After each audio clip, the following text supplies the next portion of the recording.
Vamos abrir a nossa Bíblia em Romanos, no capítulo 1, no versículo 25, irmão, palavra do Senhor. Diz a Escritura, Romanos, capítulo 1, versículo 25. Pois estes mudaram a verdade de Deus em mentira, e honraram e serviram mais a criatura do que o Criador, que é bendito eternamente. Amém. Eu vou ler de novo, tá? Pois estes mudaram a verdade de Deus em mentira, e honraram e serviram mais a criatura do que o Criador, que é bendito eternamente. Amém. Vamos orar, meus irmãos. Senhor, nós estamos aqui nesta manhã do santo dia do Senhor e da ceia do Senhor para meditarmos, Senhor, na sua palavra, antes de participarmos desse momento tão maravilhoso da ceia. Ó Senhor, fale conosco, que a Escritura, pela iluminação do Espírito Santo, se abra para nós e também o nosso coração se abra. Senhor, perdoa nossos pecados e nos santifique na sua verdade, para o seu louvor, para o nosso bem, nesta manhã, em nome de Jesus. Que assim seja, ó Deus Todo-Poderoso. Amém e amém. Pode sentar, meus irmãos, pode sentar. Nos domingos da ceia, como os irmãos sabem, nós temos falado, irmãos, sobre o Evangelho de Jesus Cristo, dando destaque a alguns aspectos do Evangelho de Jesus. Todo domingo a gente fala do Evangelho, mesmo quando não é a ceia, todo culto. Mas é uma série que nós estamos fazendo sobre o Evangelho para que a nossa igreja, ela, aproveitando esse momento aqui é a demonstração do Evangelho, né? O pão, o vinho, que nós vamos distribuir daqui a pouco. Mas para que a nossa congregação ela se fortaleça no entendimento cada vez melhor do Evangelho de Jesus Cristo. Eu li com vocês aqui, irmãos, esse versículo 24, e eu queria ler o finalzinho do capítulo 11, que eu já li tantas vezes com vocês aqui, inclusive nessa série das ceias do Senhor, mas também em outros momentos. Nós vamos ler a partir do capítulo 11, versículo 32, a palavra do Senhor, que nos diz assim, observe. Romanos capítulo 11, verso 32. Porque Deus encerrou a todos debaixo da desobediência, para com todos usar de misericórdia. Ó profundidade das riquezas, tanto da sabedoria como do conhecimento de Deus!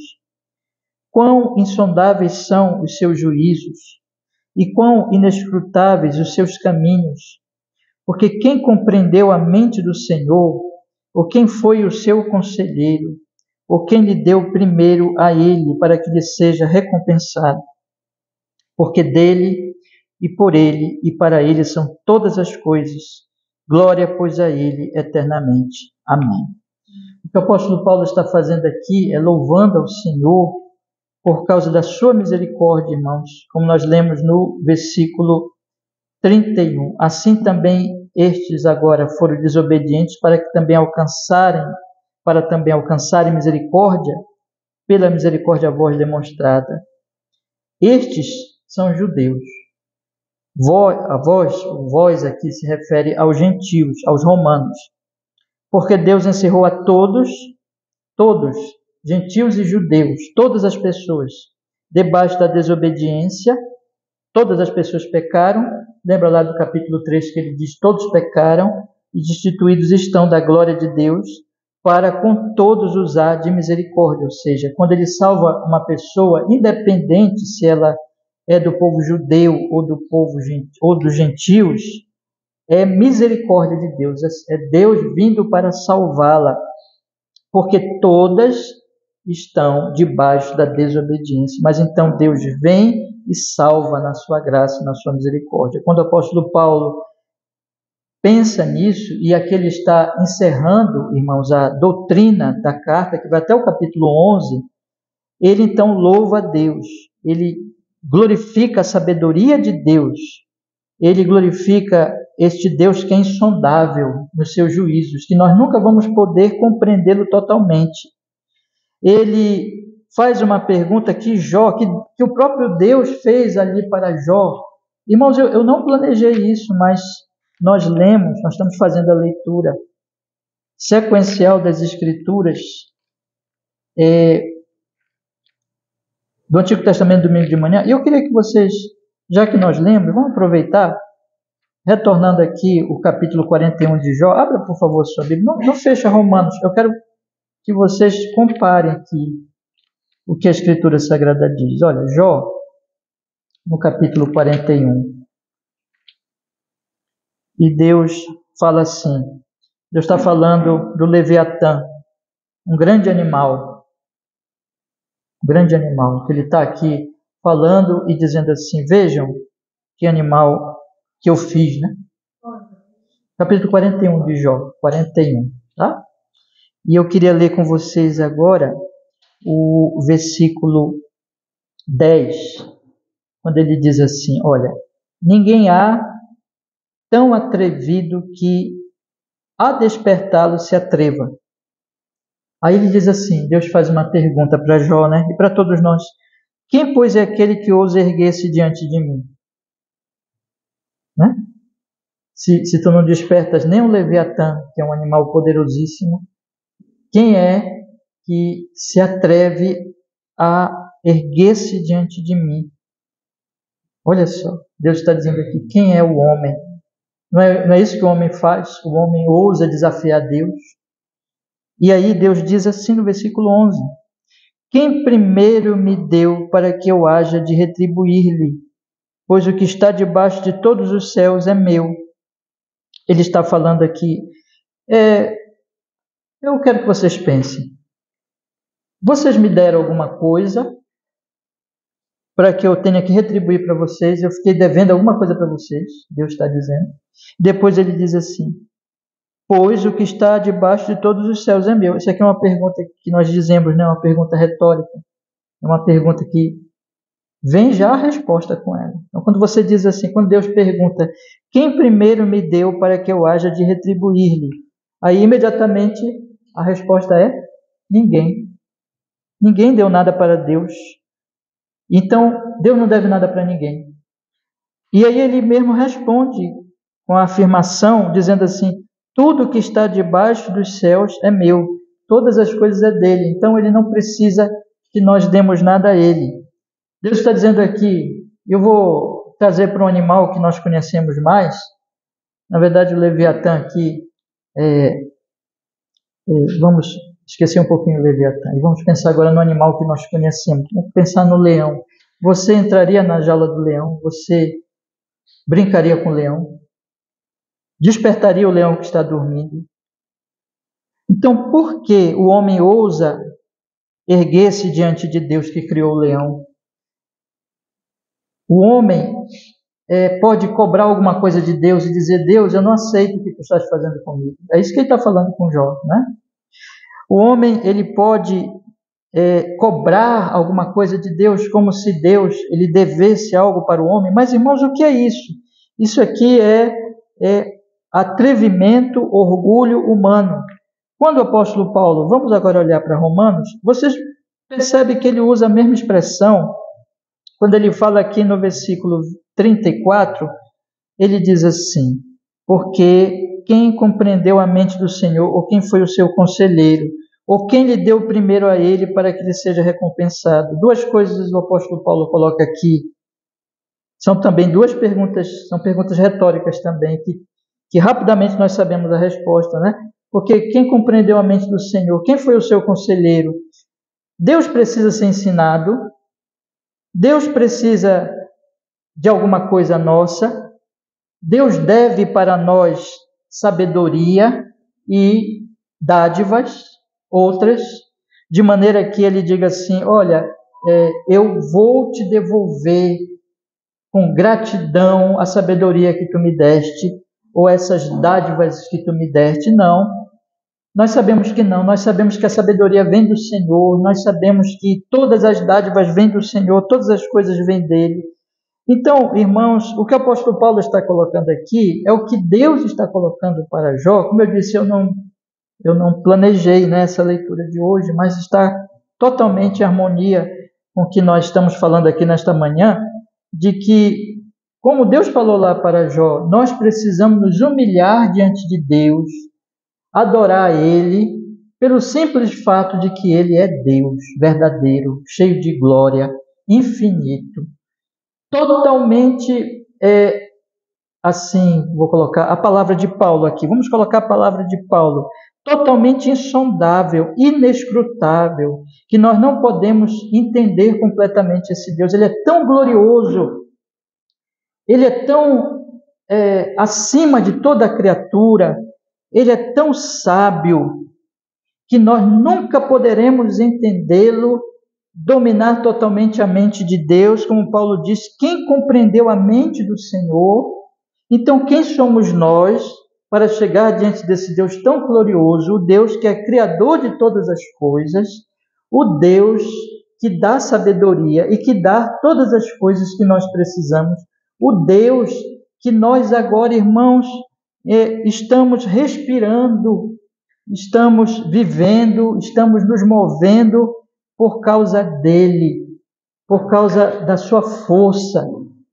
Quem somos nós, então, agora, para nos voltarmos contra esse Deus e questionarmos a Ele, desafiarmos a Ele, esse Deus que é sábio, é infinito e que é dono de tudo e que nos concede todas as coisas?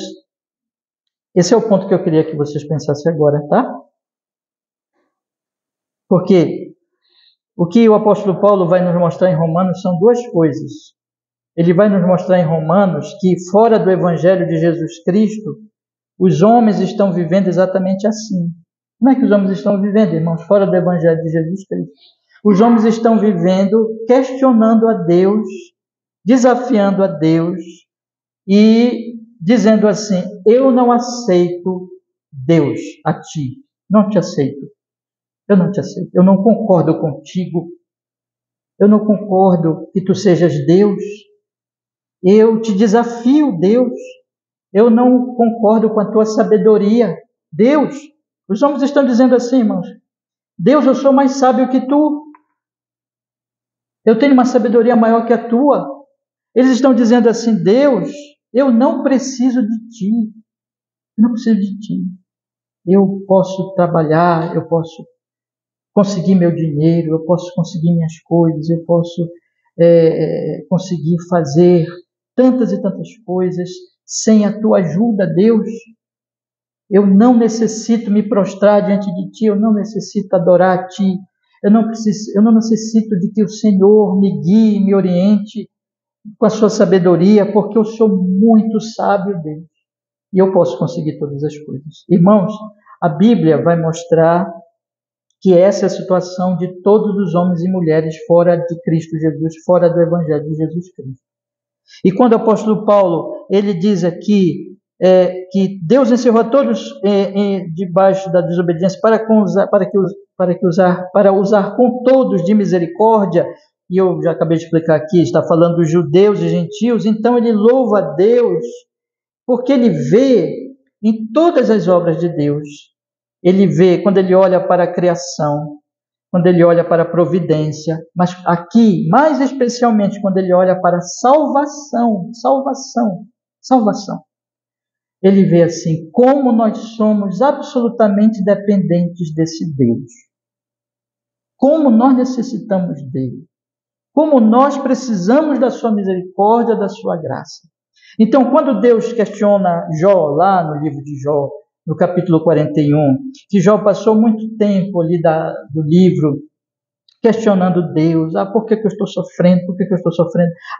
Então Deus ele vem e faz um monte de perguntas para Jó. Onde é que tu estavas quando eu criei todas as coisas? Agora no capítulo 41 ele diz assim: porventura tu pode dominar o Leviatã, que pode ser um crocodilo, a gente não sabe direito o que é, né? Mas um animal muito grande das águas. E ele diz assim: porventura tu podes dominar este animal poderoso, tu pode brincar com ele. Quem o criou? Quem o fez? Não fui eu. E Deus está dizendo agora para Jó: tu vais despertá-lo? Tu vais brincar com ele? Tu vais dar as tuas meninas, as tuas crianças? Então quem és tu para ousar me questionar e te levantares contra mim? Deus está dizendo assim: olhem para a criação, olhem para este dia. Meus irmãos, vamos pensar assim: vamos olhar para este dia, vamos olhar para ontem. Sabe, eu não sei qual é a sensação exatamente de vocês, mas eu acho que é mais ou menos igual a minha. Eu não gosto do calor de Belém, sinceramente não gosto. Não sei se vocês gostam, eu não gosto, né? E eu gosto quando chove, eu gosto quando chove. E eu fico olhando ali, quando eu vejo a chuva, eu digo, graças a Deus, lá vem chuva, né? E vai esfriar. E quando eu olho que não vem a chuva, eu digo, não vem a chuva. Mas eu não tenho nenhum domínio sobre a chuva.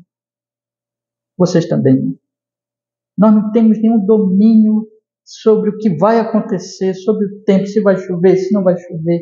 A Bíblia vai dizer assim, vocês lembram que o Senhor disse no Sermão da Montanha, que nós devemos amar até os nossos inimigos como Deus ama, devemos amar a todos como Deus ama, porque Ele faz o sol nascer, a chuva cair sobre justos e injustos.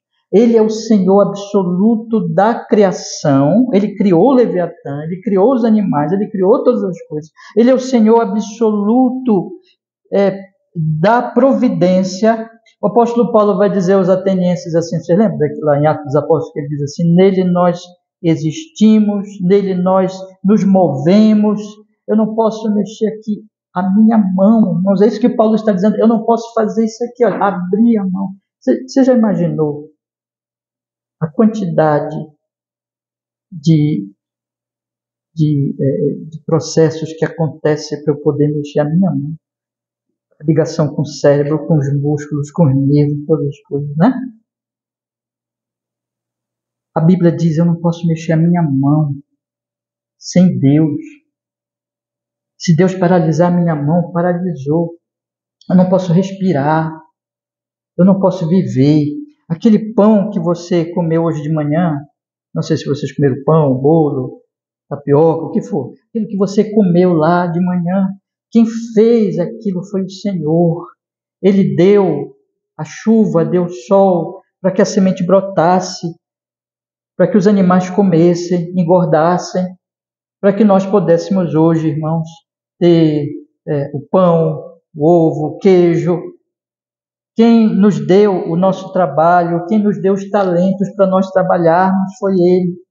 Quem está nos dando os anos de vida, quantos anos você tem? Eu vejo aqui jovens, vejo os irmãos mais velhos, nós temos esse número de anos, já vivemos. Quem está nos dando esses anos, quem está nos dando a vida é Ele. Então Ele é o Senhor da providência, mas o que o Paulo está acrescentando aqui, pensando lá em Jó, com certeza Paulo está pensando em Jó aqui, ele está dizendo assim, não é só a criação que ele opera, não é só a providência que Ele opera, nós não devemos dar honra e glória a Ele, tão somente por causa da criação e da providência, mas por causa da salvação, irmão. A Bíblia ensina assim, veja, a Bíblia diz assim, que Deus olha para o mundo e não vê justo nenhum. Vamos imaginar aqui a glória do Deus Santíssimo, com os seus santos anjos lá na glória, porque essas coisas a gente não vê, né? Nós não vemos isso. Mas Isaías, no capítulo 6, ele teve a visão da glória de Deus. E hoje nós vamos estudar, no culto de hoje, na pregação de Daniel, sobre o juízo de Deus, que Daniel vai ter uma visão do juízo de Deus. Então essas coisas, como se Deus abre uma janelinha da glória para nós percebermos. Mas quando Isaías viu a glória de Deus que encheu o templo, ele viu os anjos se cobrindo, cheios de pudores diante de Deus.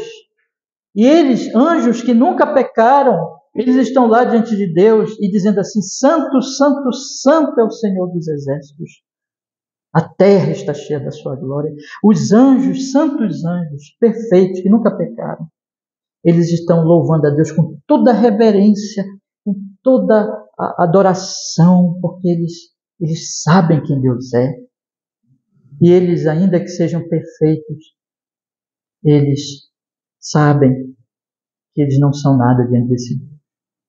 Que toda criatura deve render louvor, honra e glória a esse Deus Santíssimo, porque os anjos sabem que eles são criaturas de Deus.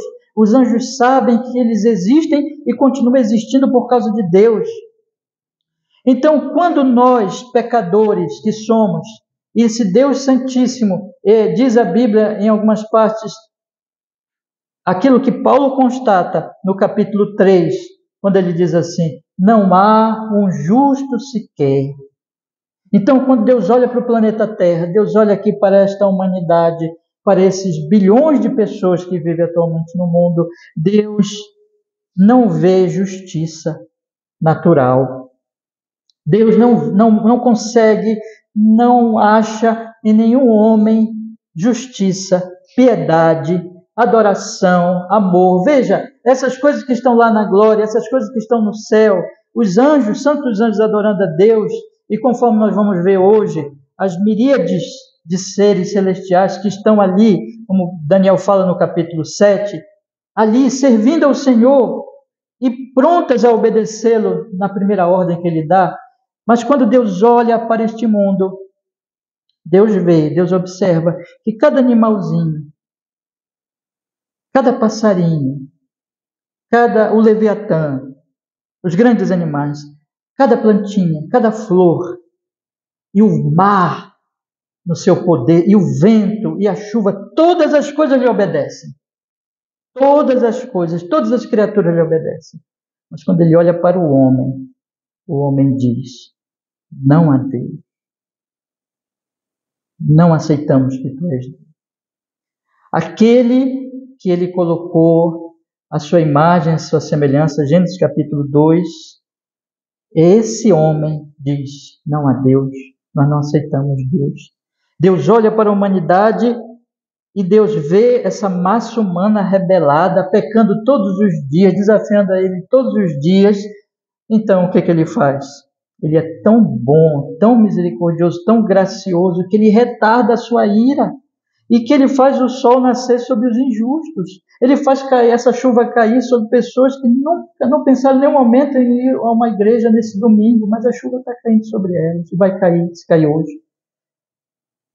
Ele manda as bênçãos para essa terra, porque as misericórdias do Senhor são motivo de nós não sermos consumidos. Todos os dias as suas misericórdias se renovam, e Ele então vai trazendo essas bênçãos, mas irmãos, ninguém merece. É graça, é misericórdia de Deus, mas um dia Ele vai chamar o homem, como nós vamos estudar hoje à noite, para o juízo final, e Ele vai chamar toda a humanidade então para a prestação de contas, por desafiar tanto a esse santo, a esse justo, a esse bom Deus. Mas ele não faz só isso. Ele resolve, irmãos. Ele resolve. Ele determina em si mesmo. Nós só dizemos assim, porque aprove a ele. E dizemos, porque ele é amor, porque ele é graça. Ele resolve salvar um povo do meio dessa raça caída. E é isso que Paulo está dizendo aqui, meus irmãos, no versículo 32, quando ele diz assim: porque Deus encerrou a todos debaixo da desobediência. Olha, todos estão debaixo da desobediência. Para todos o quê? Não é todos, absolutamente. Aqui Paulo está, sim, é todos estão realmente de forma plena, total, todos são pecadores. Mas aqui Paulo está pensando mais gentios e judeus. Aí diz assim: todos, gentios e judeus, estão debaixo do pecado, para também, diz ele no versículo 32, para com todos, ou seja, todos entre gentios e judeus, o seu povo entre gentios e judeus, usar de misericórdia. Deus olha para esses homens, para essa raça caída e diz assim: eu vou salvar uma parte delas, eu vou redimir uma parte delas. O que elas podem fazer? O que esses homens podem fazer para me agradar? Esses homens, eles foram criados e vivem por causa de mim. Esses homens se tornaram pecadores, pecaram, seguiram Satanás. Esses homens estão depravados. O que eles podem fazer para serem salvos e alcançarem justiça no meu futuro juízo final? Nada. Nada. Eles todos pecaram, Romanos capítulo 3. Destituídos estão da glória de Deus. Ou seja, eles não vivem para a glória de Deus. O que eles podem fazer? Nada para se salvar. Nada, absolutamente nada. Então, Deus é que salva. Então, veja, Deus cria, Deus providencia, Deus salva. Deus redime. Eu queria que vocês colocassem essas três frases na sua mente, fortemente nessa manhã. Deus cria, Deus providencia, Deus salva, Deus redime. O homem não cria, o homem não providencia, o homem não redime, o homem não salva. Eu cantei com vocês aqui o Salmo de número 3, que essa é a expressão que vai ser ensinada por toda a Bíblia, que diz: ao Senhor, Javé, o nosso Deus, pertence a salvação. Cantamos ainda há pouco, irmão, no Salmo 3, aqui no início do culto. Ao Senhor, Javé, pertence a salvação. É a Ele que pertence a salvação. Então, o que Deus está ensinando o tempo todo a esses homens arrogantes que dizem assim: eu mantenho a minha vida. E a esses homens arrogantes que criam religiões falsas, ou que fazem como os pagãos, que criam religiões falsas, criam ídolos, ou que fazem como os judeus, que receberam a revelação, mas tentaram alcançar a salvação pela sua própria justiça, ou seja, os dois são orgulhosos. Esses homens que criam deuses, que inventam deuses, ou que tentam agradar a Deus, obedecendo a lei, como se eles não precisassem de Deus, arrogantes. Esses homens, pobres, coitados, miseráveis, pecadores, que nunca poderão se salvar, Deus vem com a sua graça. Eles todos estão debaixo do pecado, mas Deus vem com a sua graça e manda o Filho dele para se tornar como um deles, ainda que sem pecado, e nascendo de uma virgem pelo Espírito Santo. Nasceu puro, sem pecado, viveu uma vida santa, mas viveu no lugar deles uma vida santa. E morreu no lugar deles, no lugar dos pecados deles, assumindo os seus pecados, melhor dizendo, e morrendo a morte deles. Esses homens que não podem se criar, esses homens que não podem prover nada para si mesmos, esses homens que não podem salvar e redimir a si mesmos, Deus vem e salva. E é isso que Paulo está pensando. Então, eu queria que vocês pensassem assim. Quando Deus fala lá para Jó e diz assim: quem é esse que me desafia, que me questiona, que me faz um monte de perguntas sobre o seu sofrimento? E aí Deus começa a dizer: tu criaste alguma coisa? Tu criaste o Leviatã? Aí ele diz: quem é que mantém tudo? Quem é que cria tudo? Quem é dono de tudo?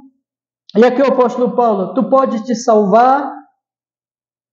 Tu podes encarar em breve o meu juízo, dizendo assim: olha, Deus, eu sou justo e o Senhor tem que me salvar porque eu sou uma pessoa digna. Tu pode fazer isso? Mas tudo é graça, tu não compreendes isso, pecador? Que eu te criei, que eu te mantenho, que eu te salvo, tudo é graça. E que agora tu deves te humilhar diante de mim por tanto amor, por tanta graça, porque só eu sou Deus, glorioso, excelso, inescrutável, cheio de misericórdia e bondade.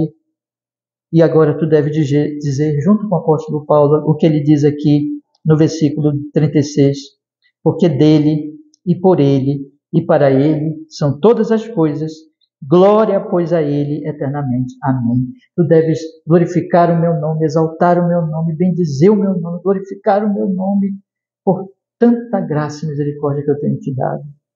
Não somente te criei, mas te mantenho todos os dias. E não somente te criei, te mantenho todos os dias, mas te salvei, te redimi.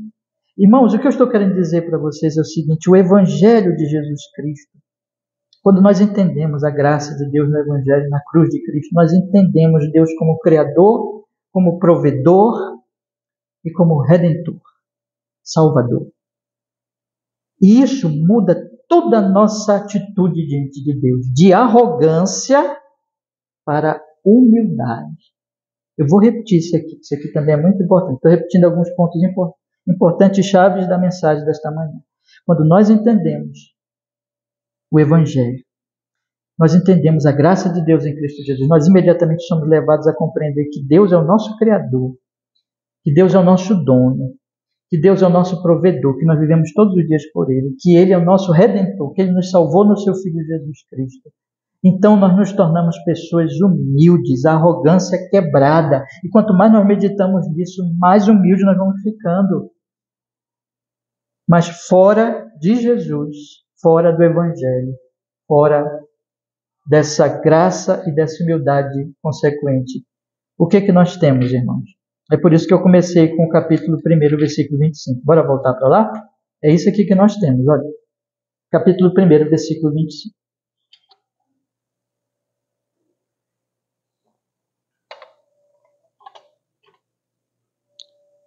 Diz assim: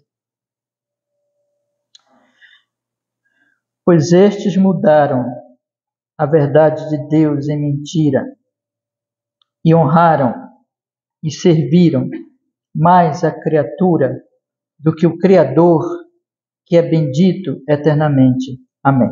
Olha, deixa eu falar uma coisa para vocês. Aqui se resume toda a vida de uma pessoa não cristã. É um resumo perfeito de uma vida ímpia, de uma vida sem Cristo. O apóstolo Paulo está dizendo aqui que eles mudaram a verdade de Deus em mentira. Que verdade é essa?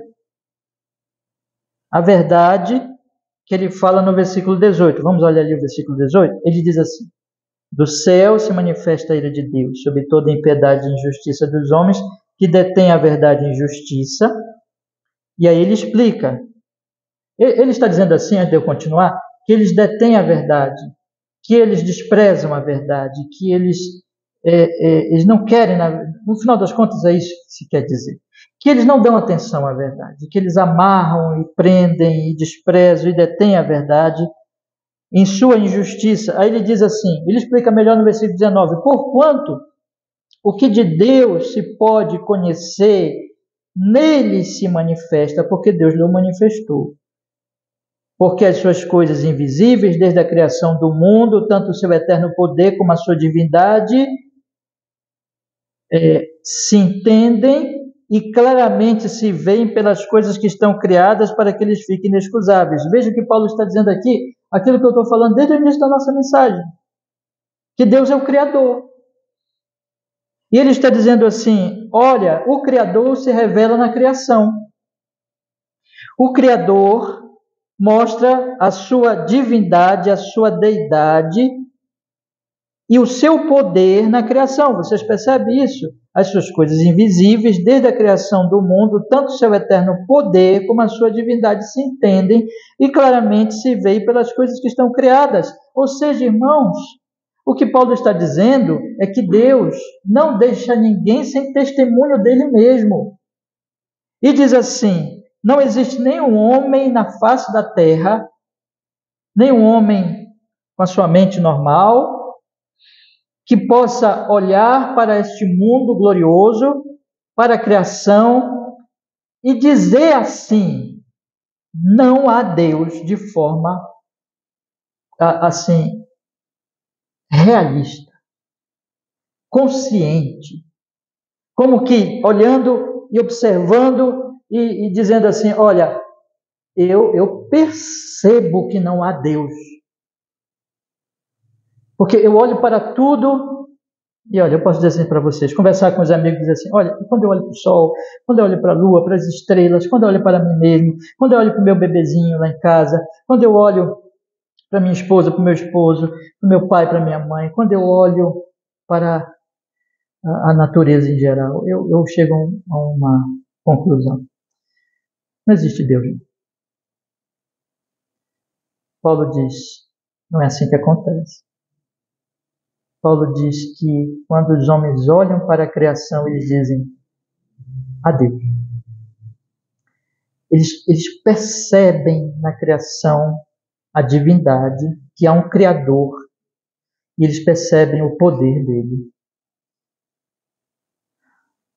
Então, veja, irmão, se Paulo está dizendo isso, aí quando você chega no capítulo Salmo 104, ele fala providência. Então, quando o homem olha para a criação e quando o homem olha para a providência, ele não pode, de forma consciente e realista, dizer assim, não há Deus. Ele não pode fazer isso. Quando ele faz isso, Paulo diz, ele é inexcusável, ele é indesculpável. Ele está lutando contra alguma coisa que ele sabe. E veja o que ele diz também no versículo 32, como ele fala a mesma coisa de outra maneira. Leia comigo o 32, ele diz assim, os quais, conhecendo o juízo de Deus, que são dignos de morte, que tais coisas praticam, não somente as fazem, mas também se agradam os que as fazem. Ele está dizendo assim, eles também sabem que pecado é pecado, que coisa errada é coisa errada. Ele vai explicar isso melhor no capítulo 2, quando ele fala da consciência. E aqui mesmo no versículo 19 ele diz, porque Deus se manifesta, no versículo 19 diz, porquanto o que de Deus se pode conhecer, nele se manifesta. Ele está dizendo, entre outras palavras, irmãos, que o homem tem um testemunho no coração que Deus deixou lá, que é a consciência, que diz para ele assim, há um Deus. E diz para ele, isso aqui é certo, isso aqui é errado. Roubar é errado. Ser honesto é certo. Salvar uma vida é certo. Matar alguém é errado. Todo mundo sabe disso. Então, o que Paulo está dizendo aqui é que ninguém pode se desculpar e dizer assim, não há testemunho de Deus. Agora, preste atenção no que eu vou dizer agora. Se isso é verdade em relação, e Paulo está falando aqui dos pagãos, ele está falando aqui dos gregos, dos egípcios, dos romanos, todos aqueles povos ali da antiguidade que não tiveram a lei de Deus como o povo judeu teve. Ele vai colocar isso bem claramente. Se isso é verdade, imagine. Se é verdade, vou colocar de novo assim para vocês entenderem melhor. Se é verdade que é indesculpável um pagão, é indesculpável quando ele nega a Deus, o que dizer de um judeu que tenta ser justo diante de Deus pela sua própria força, que no final das contas nega a Deus também, em algum sentido? E o que dizer de nós? E esse aqui é um ponto de advertência, meus irmãos, que eu preciso lhes fazer nesta manhã. O que dizer de nós se depois de termos ouvido o Evangelho, nós negarmos a Deus? Né? Hebreus vai dizer da coisa terrível que é a apostasia do Evangelho, que é ouvir o Evangelho e não crer no Evangelho e abandonar o Evangelho. O que a Escritura está dizendo aqui é que os homens, eles estão fazendo isso. Eles estão olhando para a criação, eles estão olhando para a providência, eles estão olhando para o Evangelho, ouvindo o Evangelho, eles estão percebendo o testemunho da própria consciência deles, mas eles estão fazendo isso. Eles estão detendo a verdade em injustiça. Eles estão fazendo o que o apóstolo Paulo diz aqui no versículo 21 e 22. Vamos ler de novo? Vamos ler agora, que eu ainda não li. Ele diz assim, porquanto, tendo conhecido a Deus, não glorificaram como Deus, nem lhe deram graças, antes em seus discursos desvaneceram e o seu coração insensato obscureceu, dizendo-se sábios, tornaram-se loucos, e mudaram a glória do Deus incorruptível em semelhança da imagem do homem corruptível e de aves, de quadrúpedes e de répteis. O que foi que eles fizeram? Eles fizeram o seguinte: Deus está revelando a sua sabedoria, a sua verdade, está revelando a sua sabedoria na criação, está revelando a sua sabedoria na providência, está revelando a sua sabedoria na consciência deles. E mais, de forma muito mais gloriosa e plena, está revelando a sua sabedoria no seu Filho Jesus Cristo, no Evangelho dele. Mas o que é que os homens fazem, irmãos? Os homens ouvem tudo isso, olham para tudo isso e não glorificam a Deus. Eles não fazem aquilo que o apóstolo Paulo faz no finalzinho de Romanos. E quando ele olha para tudo isso, e ele está pensando com certeza ali, porque ele fala de acordo com Jó, então ele está pensando na criação, na providência, especialmente na redenção. E quando Paulo olha tudo isso, Paulo explode em louvor a Deus e diz: que Deus maravilhoso, que Deus glorioso, como Deus é sábio, como Deus é poderoso, como Deus é gracioso e bondoso. Mas os homens não fazem isso, irmãos. Os homens naturais, os homens sem Cristo, eles fazem o que está no versículo 21. Eles não glorificam a Deus. Eles não são gratos a Deus. Eles não agradecem, eles não louvam. Eles não agradecem pelo pão de cada dia. Você lembra da oração do Pai Nosso? O pão nosso de cada dia nos dai hoje. Você lembra que Jesus Cristo, antes de comer, sempre lhe dava graças? Eles não agradecem o pão. Eles não agradecem nada. Eles não são gratos. Eles não glorificam a Deus. O que eles fazem? Eles se desvanecem no seu coração insensato. E eles se dizem sábios. Eles dizem assim, é aquilo que eu falei para vocês lá atrás. Deus, nós somos mais sábios que tu. Olha, Deus, nós não aceitamos o que o Senhor está revelando nesse momento na criação. Nós não aceitamos o que o Senhor está revelando nessa manhã, quando eu tomei meu cafezinho lá com pãozinho lá em casa. O Senhor está dizendo que o Senhor existe, mas nós estamos dizendo, não, eu não aceito essa sabedoria. Eu digo, eu sou mais sábio que tu, Deus. Quando o Senhor envia a sua igreja, os seus ministros, e o Senhor envia a sua palavra para falar que eu sou um grande pecador e que eu preciso de Cristo, me arrepender dos meus pecados, eu digo, não preciso, Deus. Eu não preciso desse evangelho, eu não preciso dessa salvação. Deus, eu sou mais sábio que tu. Então, Paulo está dizendo que é isso que eles fazem, e eles se desvanecem, e eles então, dizendo-se sábios, na verdade, o que eles são? Eles são loucos. Diz o nécio no seu coração, não há Deus. Eles dizem assim, não há Deus. Eles substituem a verdade pelos seus próprios pensamentos rebeldes, vindos do orgulho, que diz assim, junto com Satanás no capítulo 3 de Gênesis, eu sou Deus, eu quero ser como Deus, eu determino a minha vida, e eu não aceito esse Deus. E eles então mudam a glória do Deus incorruptível, esse Deus incorruptível, esse Deus que não se destrói, esse Deus que não desaparece, não apodrece, que é eterno. Ele diz lá no capítulo 11, inescrutável, infinito, eterno, Criador, Provedor, Redentor, que nele nos movemos e existimos, o único que pode nos salvar dos nossos próprios pecados. Então eles deixam esse Deus, eles dizem assim, fica aí Deus, não queremos saber de ti. E o tornam, mudaram a glória dele em semelhança da imagem do homem corruptível, do homem que se destrói, do homem que acaba, e de aves, e de quadrúpedes, e de répteis, que foi o que os homens fizeram na história. Faziam aquelas imagens horríveis, representando homens, representando animais, e dizendo assim, esses são os nossos deuses. Isso, é isso que os homens fazem, meus irmãos. Eles deixam a glória de Deus, Criador, Provedor, Redentor, Deus eterno, Deus infinito, inescrutável, para adorar a criatura corruptível. Eu pergunto para vocês, não é isso loucura? Não é isso loucura, irmãos? Mas é isso que os homens estão fazendo todos os dias. Quando eles não vêm para o culto aqui conosco, mas eles vão lá ganhar dinheiro.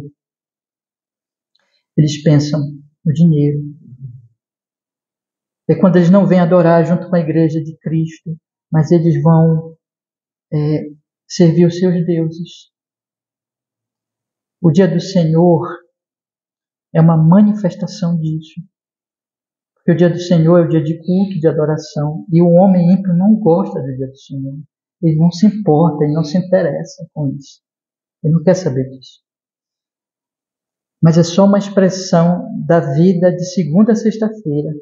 Da vida de segunda a sexta-feira, quando os homens e mulheres, eles levantam todos os dias, põem o pé para fora da cama, depois põe o outro para fora da cama, fica de pé,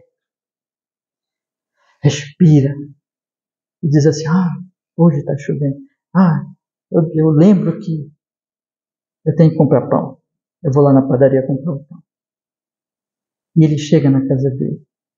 E a esposa está lá, talvez fazendo café, ou ele vai fazer, enfim. E ele senta, e ele come, se alimenta, vai trabalhar, depois volta para casa, tem as lutas, tem as dificuldades, mas volta para casa, tem a sua cama, tem o seu telhado, tem a sua vida, mas não dá graças. Chega o domingo, dia do Senhor, em que a igreja, os ministros estão pregando o Evangelho, e ele não vai saber de igreja. Essa coisa de Deus, de culto, de adoração, de louvor. Eu tenho tudo. Eu tenho meu braço, eu tenho a minha força, eu tenho a minha sabedoria, eu tenho meu poder, eu tenho a minha inteligência. Eu não dou glória a Deus. Mas, meus irmãos, essa é a vida do homem ímpio, da mulher ímpia, da pessoa que não teme ao Senhor. Mas o Evangelho muda tudo.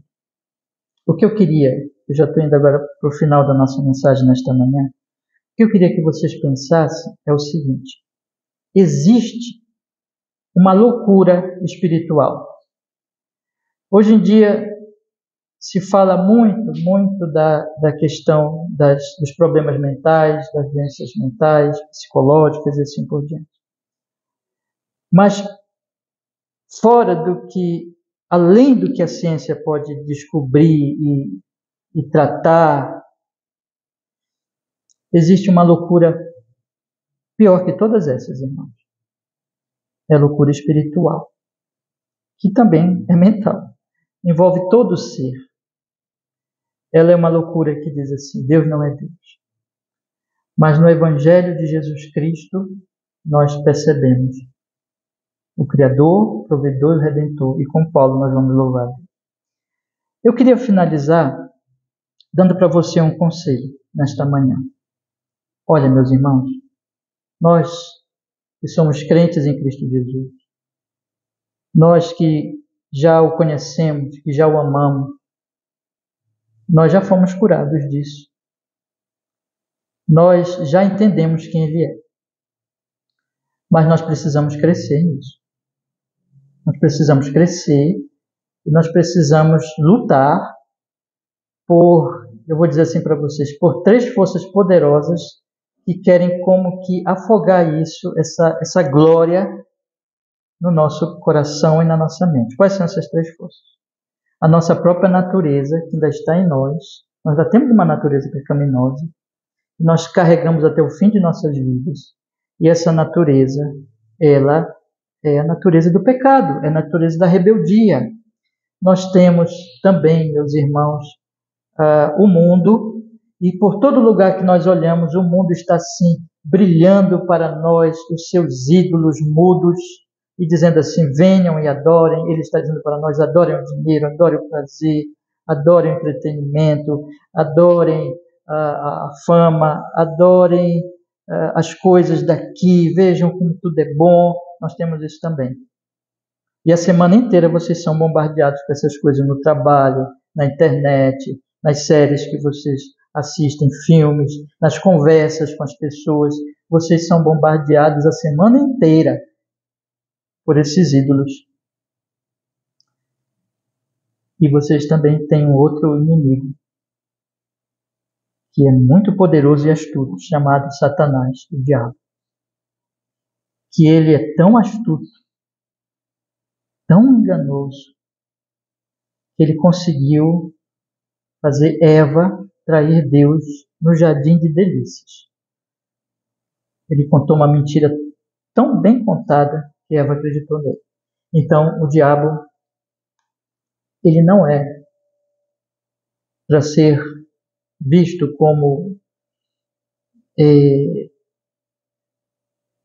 ineficaz, como um perigo que não existe. Ele é real. Tanto é real que o apóstolo Paulo diz que para enfrentá-lo nós temos que usar, Efésios capítulo 6, a armadura de Deus. Irmão, nós estamos numa guerra. Então, o que eu quero falar para vocês nesta manhã? Por que nós estamos aqui para cear? Irmão, você já parou para pensar nisso? Por que nós estamos aqui para cear?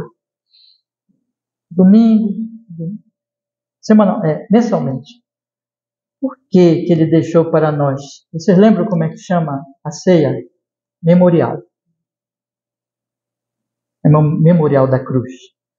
E vocês lembram também, ontem eu coloquei para vocês um texto do Richard Baxter, que ele chama o domingo. Nem todo domingo nós ceamos, mas nós temos culto todo domingo. Como é que Richard Baxter chama o dia do Senhor lá naquele texto? Também de memorial. Deus está dizendo para nós assim, olha, venham sempre, diariamente, nas suas orações e devoções, vá sempre ao Evangelho e medite, pense.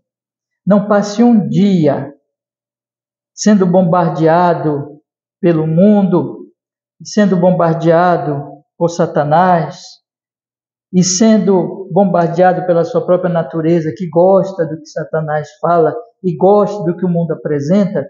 Não passe um dia assim, sem você ir se aproximar de Cristo, se aproximar de Deus, meditar no Santo Evangelho, meditar no seu Deus glorioso. Não passe um dia sem fazer isso. Não passe um domingo sem guardar este dia, porque você passa a semana inteira ouvindo mensagens que vêm do diabo, que vêm do mundo, que a sua carne gosta.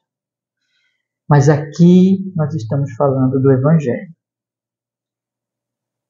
Não deixe de se aproximar continuamente desse Evangelho, para que esse Evangelho, a meditação nele, venha moldar o seu coração e o seu caráter. Porque isso é santificação, meus queridos irmãos. Olha, nós já fomos justificados, já fomos salvos, nós já estamos indo para a glória, mas nós estamos em processo de santificação. E o processo da santificação é os ídolos serem gradativamente vencidos. Quando você olha para um homem, como o apóstolo Paulo, que diz assim, que ele não consegue se conter. Ele está lá falando, ele está lá falando e pensando nas glórias do Evangelho, mas ele então não consegue se conter aqui no versículo 23. Vou mostrar para vocês. Bora ler o versículo 23 de novo? E é por isso que eu deixei para agora, para a gente pensar nisso. Olha só, no versículo 23, ele diz assim, perdão, não, é o 25, desculpa, 23 não, 25 do capítulo 1, que é o texto que nós começamos. Ele diz assim, pois estes mudaram a verdade de Deus em mentira e honraram e serviram mais a criatura do que o Criador. Olha para mim aqui. Ele podia ter parado aí, não podia? Ele é um teólogo, ele está ensinando coisas, ele está ensinando teologia. Aí ele podia ter parado aqui, ele diz assim, pois eles mudaram a verdade de Deus em mentira e honraram e serviram mais a criatura do que o Criador. E aí na nossa versão está criatura com minúsculo e Criador com maiúsculo, não está? Porque é a forma do nosso português de expressar o quê? Olha, aqui está falando desse Deus Criador, desse ser glorioso. Então Paulo podia ter colocado aqui, irmãos, o ponto, mas aí não tem ponto aqui. Tem uma vírgula, aí vem o louvor. Porque ele diz assim, que é bendito eternamente. Ele não consegue parar de louvar esse Deus. Aí ele põe um amém.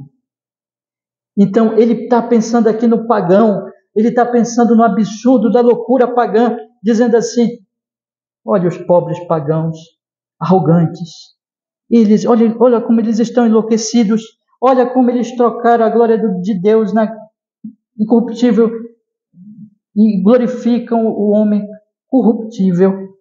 Mudam a verdade de Deus em mentira e honram e servem mais a criatura do que o Criador. Aí ele pensa no Criador, aí ele diz assim, este Criador, como é que eles podem fazer isso? Paulo está dizendo, como é que eles podem fazer essa loucura e deixar o Criador, que é bendito eternamente, amém. Ele louva a Deus. E sabe por que ele louva a Deus? Porque Paulo medita em Deus todos os dias. Porque Paulo não deixa de se aproximar da cruz e meditar no Evangelho todos os dias. Eu quero perguntar para você, como é que está a sua meditação? naquilo que Jesus fez por você na cruz do Calvário. Eu quero lhe exortar com todo amor, oração e coração, para que todos os dias você medite.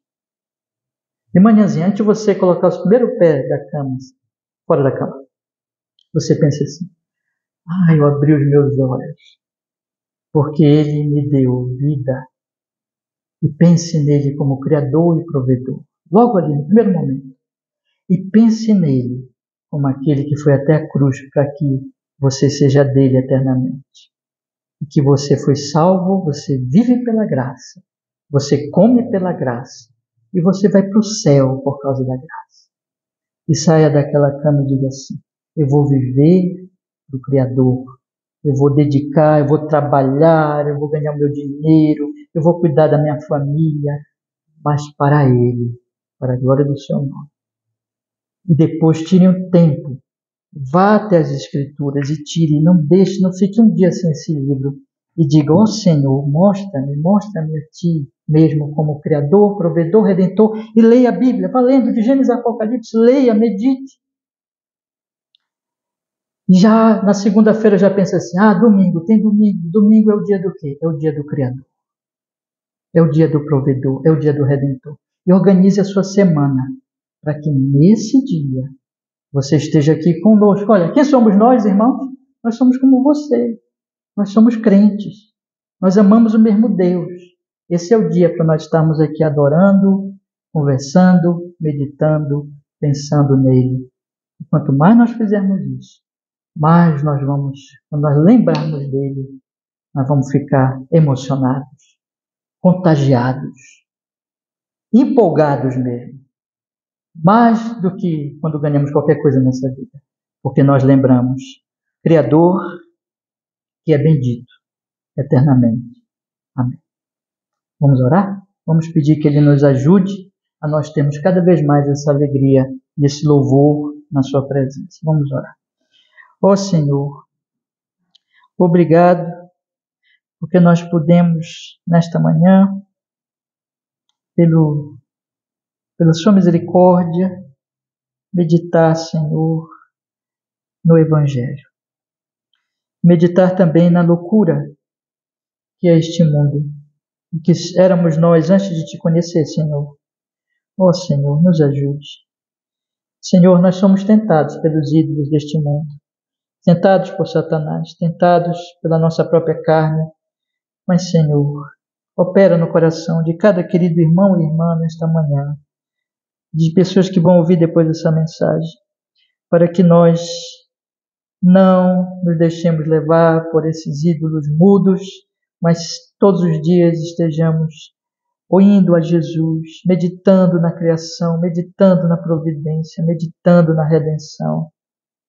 E então, Senhor, tendo o nosso coração aquecido pelo Espírito Santo, cheio de alegria, de louvor a esse Deus Criador, Provedor, Redentor. Ó Senhor, faz isso na nossa alma, no nosso coração, em nome de Jesus, e não permita que nenhum de nós fraqueje, desanime, se desinteresse, se afaste, porque, como diz Hebreus, nós não somos dos que desistem, mas dos que perseveram, porque fomos salvos pela sua graça em Cristo Jesus. Abençoa o seu povo, completa a boa obra que o Senhor já iniciou em nós, em nome de Jesus. Amém e amém. Deus nos abençoe, meus queridos irmãos. Vamos passar, meus irmãos, para a ceia do Senhor. Eu convido vocês a abrir as suas Bíblias na carta do apóstolo Paulo aos Coríntios, 1 aos Coríntios. Nós vamos ler no capítulo 11. 1 Coríntios, capítulo 11, versículo 23.